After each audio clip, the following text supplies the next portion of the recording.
Hi, welcome to அடடடடா அசத்தல் சமையல். இன்றைக்கி வீடியோவில் வந்து நான் இந்த ஷட் டவுன் டைமில் என்கிட்ட இருக்க காய்கறியெல்லாம் வச்சு ஒரு சூப்பரான ஒரு அவியல் பண்ண போகிறேன். இப்போ நம்ம வந்து அவியல் செய்ய தேவையான பொருட்களை பார்த்துடலாம். நான் வந்து இங்கே என்கிட்ட இருக்க காய்கறியை வந்து கட் பண்ணி வச்சுருக்கேன். ஒரு 4-5 பீன்ஸை எடுத்து இந்த மாதிரி கொஞ்சம் நீளமாக வந்து நறுக்கி வச்சுருக்கேன். அதுக்கப்புறம் வந்து ஒரு கேரட்டு, அதையும் கொஞ்சம் நீட்டாக கட் பண்ணி வச்சுருக்கேன். அதுக்கப்புறம் உருளைக்கிழங்கு, அதுக்கப்புறம் வந்து பச்சை பட்டாணி, அப்புறம் ஒரு கத்திரிக்காய், அதையும் கட் பண்ணி வச்சுருக்கேன். அதுக்கப்புறம் வந்து கொஞ்சம் காலிஃப்ளவர் எடுத்திருக்கேன், அதையும் வந்து கொஞ்சம் சின்னதாக நறுக்கி வச்சுருக்கேன். அதுக்கப்புறம் இது வந்து மாங்காய் வத்தல், அது வந்து ஒரு 2 பீஸ் எடுத்திருக்கேன். அதுக்கப்புறம் கொஞ்சோண்டு புளி தண்ணி, அப்புறம் சீரகம், மஞ்சத்தூள், அப்புறம் வந்து ஒரு 1/2 கப்பு வந்து தேங்காய், அதுக்கப்புறம் கொஞ்சம் வந்து சின்ன வெங்காயம், ஒரு 5 சின்ன வெங்காயம் எடுத்திருக்கேன். அதுக்கப்புறம் காரத்துக்கு தேவையான அளவு வந்து பச்சை மிளகாய். இப்போ வந்து நான் ஸ்டவ்வில் ஒரு கடாய் வச்சுருக்கேன், ஒரு பேன் வச்சுருக்கேன். இப்போ வந்து நான் ஸ்டவ் ஆன் பண்ணிக்கிறேன். இப்போ இன்றைக்கி வந்து நான் பண்ணுற அவியல் வந்து என்கிட்ட இருக்க காய்கறியை வச்சு, என்கிட்ட இருக்க பொருளை வச்சு எப்படி இந்த ஷட் டவுன் டைமில் வந்து நான் பண்ணுறேன்னு பார்க்கலாம். இப்போ வந்து நம்ம இந்த கடாய் சூடானதும் இதில் வந்து தேங்காய் எண்ணெய் சேர்க்கணும். என்கிட்ட வந்து தேங்காய் எண்ணெய் இல்லை, அதுக்கு பதில் கோகோனட் மில்க் வச்சுருக்கேன். தேங்காய் பால் இருக்குது, அது பார்த்திங்கன்னா ஃப்ரிட்ஜில் வச்சோன்னே இந்த மாதிரி கட்டியாக இருக்கும். நான் வந்து இந்த தேங்காய் பாலை வந்து சேர்க்க போகிறேன்.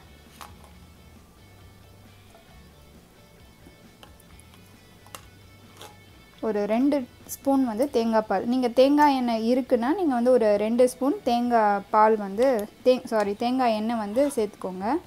இப்போ நான் ஏன் இந்த தேங்காய் பால் சேர்க்குறேன்னா, இப்போ இந்த தேங்காய் பால் என்ன ஆகும்னா, இது வந்து அது கொஞ்சம் சூடாகும்போது இந்த தேங்காய் பால் நல்லா உருகி இதுலேருந்து தேங்காய் எண்ணெய் மாதிரி வரும். அதனால நான் தேங்காய் பால் யூஸ் பண்ணிக்கிறேன். இப்போ இது கொஞ்சம் நல்லா சூடாகட்டும். இப்போ இது நல்லா கொதிச்சிட்ருக்கு. தேங்காய் பால் நல்லா வாசனை, தேங்காய் எண்ணெய் வாசனை வந்து வர ஆரம்பிச்சிருச்சு. இப்போ நீங்கள் பார்த்தாலே தெரியும், கொஞ்சம் எண்ணெய் வந்து இந்த நல்லா பிரிஞ்சு வருது. இதிலேருந்து தேங்காய் எண்ணெய் இருந்துச்சுன்னா நீங்கள் டைரெக்டாகவே தேங்காய் எண்ணெய் யூஸ் பண்ணிக்கோங்க. இது அவியலுக்கு வந்து தேங்காய் எண்ணெய் தான் நல்லாயிருக்கும். நல்லா எண்ணெய் வர ஆரம்பிச்சிருச்சு. இன்னும் ஒரு நிமிஷம் மட்டும் இருக்கட்டும். இப்போ இதில் வந்து நம்ம எடுத்து வச்சுருக்க காய்கறியெல்லாம் சேர்த்துடலாம். பச்சை பட்டாணி, கத்திரிக்காய், உருளைக்கிழங்கு, பீன்ஸ், கேரட், அதுக்கப்புறம் காலிஃப்ளவர்.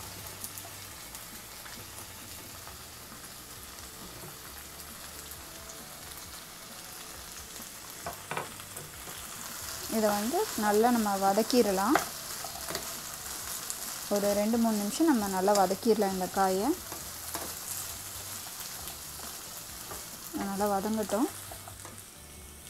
இப்போ இதில் வந்து நான் எடுத்து வச்சுருக்கேன் இந்த மாங்காய் வத்தலையும் வந்து நல்லா கழுவி அதை இதில் சேர்த்துட்றேன். நீங்கள் வந்து ஃப்ரெஷ் மாங்காய் கிடச்சிச்சின்னா நம்ம அதை கூட சேர்த்துக்கலாம். நல்லா வதங்கட்டும். ஒரு 3 நிமிஷத்துக்கு இது நல்லா வதங்கட்டும். இப்போ இதில் வந்து நம்ம எடுத்து வச்சுருக்க புளி தண்ணியை வந்து சேர்த்துடலாம். ஒரு 1 இன்ச்சு புளியை வந்து கரைச்சி நான் தண்ணி எடுத்து வச்சுருக்கேன், அதை வந்து இதில் சேர்த்துடலாம்.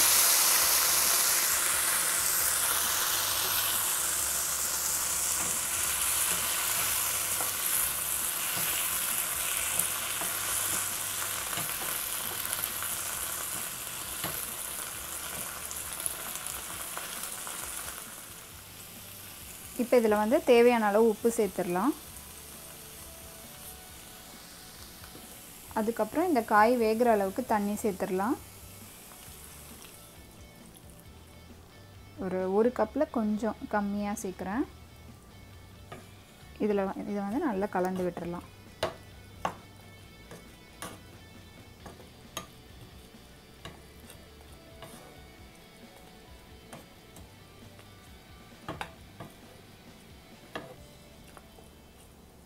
இப்போ இது வந்து ஒரு கொதிக்கட்டும்.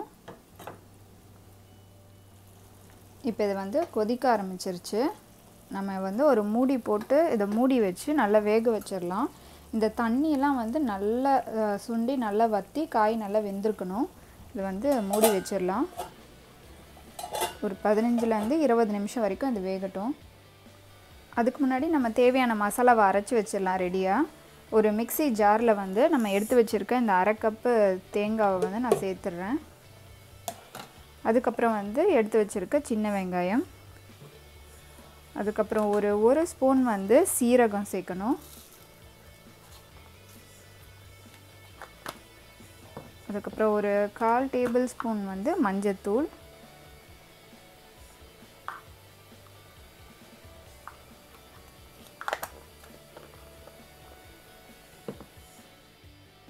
அதுக்கப்புறம் காரத்துக்கு வந்து பச்சை மிளகாய். உங்களுக்கு நிறைய காரம் வேணும்னா 2 மிளகாய் வரைக்கும் கூட சேர்த்துக்கலாம். இதில் வந்து கொஞ்சமாக தண்ணி சேர்த்துக்கலாம். இப்போ இதை வந்து நம்ம அரைச்சி எடுத்துக்கலாம்.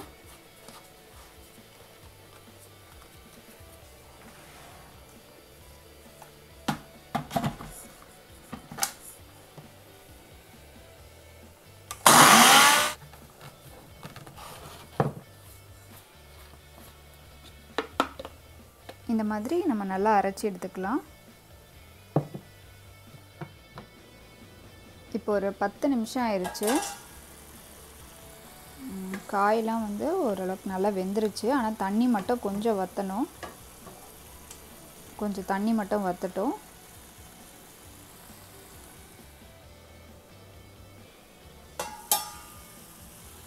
இப்போ ஓரளவுக்கு தண்ணிலாம் நல்லா வற்றிருச்சு. இன்னும் கொஞ்சம் தண்ணி தான் இருக்குது. இப்போ வந்து நம்ம அரைச்சி வச்சுருக்க இந்த தேங்காய் விழுதை வந்து இதில் சேர்த்துடலாம்.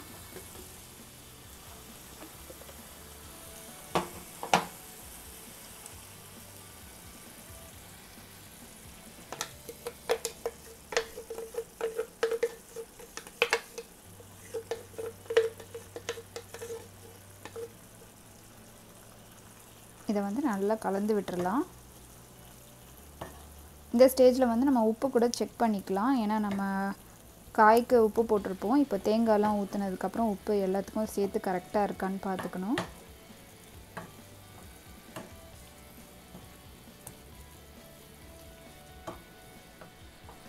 இப்போ இதில் வந்து ஒரு 2 டேபிள் ஸ்பூன் வந்து தயிர் சேர்க்க போகிறோம்.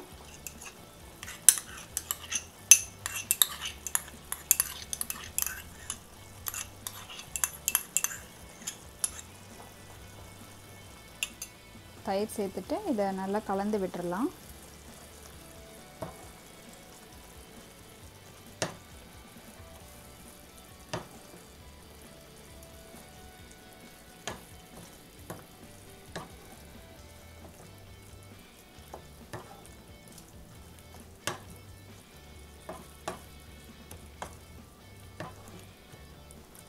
தயிரெல்லாம் சேர்த்துட்டு அதுக்கப்புறம் நீங்கள் வந்து உப்பு செக் பண்ணிக்கோங்க.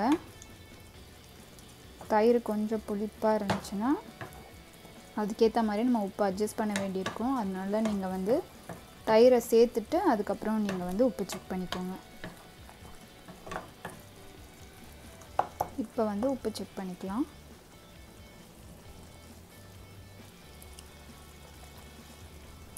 எனக்கு வந்து உப்பு இன்னும் கொஞ்சம் சேர்க்கணும். நான் கொஞ்சம் உப்பு சேர்த்துக்கிறேன். அதே மாதிரி பச்சை மிளகாய் வந்து நான் 1 தான் சேர்த்தேன். ஏன்னா அது வந்து கொஞ்சம் காரம் அதிகமாக இருக்கும். நீங்கள் வந்து உங்கள் கிட்ட இருக்க பச்சை மிளகாய் எப்படி காரம் அதிகமாக இருந்துச்சுன்னா கம்மியாக இல்லை நிறையா அந்த மாதிரி நீங்கள் கொஞ்சம் அதிகமாகவும் கம்மியாகவும் நீங்கள் சேர்த்துக்கலாம். உப்பு போட்டு மிக்ஸ் பண்ணிட்டேன்.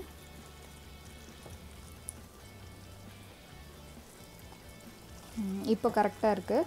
இப்போ வந்து இது ஒரு 2 நிமிஷம் மட்டும் நல்லா வேகட்டும். ஒரு 2லேருந்து ஒரு 5 நிமிஷமே கொஞ்சம் வேகட்டும். இது இன்னும் கொஞ்சம் லைட்டாக வற்றட்டும். இப்போ அவியல் வந்து நல்லா ஓரளவுக்கு ரெடி ஆயிடுச்சு. தண்ணியெல்லாம் வந்து நல்லா வற்றிருச்சு. இப்போ ஃபைனல் டச்சாக வந்து இதில் ஒரு 2 டேபிள் ஸ்பூன் வந்து தேங்காய் எண்ணெய் சேர்க்கணும். என்கிட்ட தேங்காய் எண்ணெய் இல்லாததுனால நான் வந்து இந்த தேங்காய் பால் வந்து சேர்க்குறேன். தேங்காய் எண்ணெய் சேர்த்துட்டு இதில் வந்து கருவேப்பிலையை வந்து நீங்கள் தூவி விட்டுறணும். என்கிட்ட கருவேப்பிலையும் இல்லை, அதனால் வந்து நான் வெறும் இந்த தேங்காய் பால் போட்டுட்டு இன்னும் ஒரு நிமிஷம் மட்டும் இந்த தேங்காய் பால் உருகிற வரைக்கும் நான் வெயிட் பண்ணுவேன். உங்கள்கிட்ட தேங்காய் எண்ணெய் இருந்துச்சுன்னா நீங்கள் வந்து தேங்காய் எண்ணெய் சேர்த்துட்டு அதுக்கப்புறம் கருவேப்பிலை போட்டுட்டு ஸ்டவ் ஆஃப் பண்ணிட வேண்டியதான். நம்மளோட அவியல் வந்து சூப்பராக வந்து தயாராகிடும். நீங்கள் அந்த கருவேப்பிலை போடும்போது தான் வந்து நம்மளுக்கு அவ்வளோ சூப்பரான அந்த ஸ்மெல் வரும். அதனால் நீங்கள் கருவேப்பிலையை வந்து மிஸ் பண்ணிடாதீங்க.